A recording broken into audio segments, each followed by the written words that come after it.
ଯାଜପୁର ଜିଲ୍ଲାର ରସୁଲପୁର ବ୍ଲକ ଅନ୍ତର୍ଗତ ବ୍ରହ୍ମବରଦା ଗ୍ରାମର ଡିହ ସାହିଠାରେ କାର୍ତ୍ତିକ ମାସର ରାସ ପୂର୍ଣ୍ଣିମା ତୃତୀୟ ସନ୍ଧ୍ୟାର ରଙ୍ଗାରଙ୍ଗ କାର୍ଯ୍ୟକ୍ରମ ଅନୁଷ୍ଠିତ ହୋଇଯାଇଛି।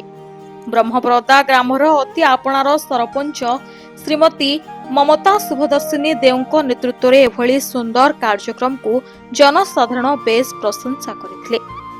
ତୃତୀୟ ସନ୍ଧ୍ୟାର ରଙ୍ଗାରଙ୍ଗ କାର୍ଯ୍ୟକ୍ରମର ମୁଖ୍ୟ ଅତିଥି ଭାବେ ବରୀ ନିର୍ବାଚନ ମଣ୍ଡଳୀର जनप्रिय नेता दुखीजनक नेता बरी बीजेपी युव नेता उमेश जेना जोग देइथिले। सेहिपरि बरी बीजेडी दलर पंचायत समितिर अध्यक्ष श्रीजुक्त अशोक कुमार गेड़ी बीजेडी छाड़ी बीजेपी रे सामिल होई उक्त कार्यक्रम रे जोग देइथिले। बरी बीजेडी एबे चितपटांग मारिछि। बरीर विधायक जेतेबेले नुआपड़ा रे डेरा मारी कैंपिंग रे व्यस्त सेतेबेले बरीर नेतागण बीजेपी रे सामिल होउछंती।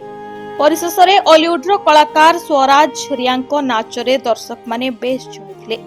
जाजपुर शंकर सेठी रिपोर्ट।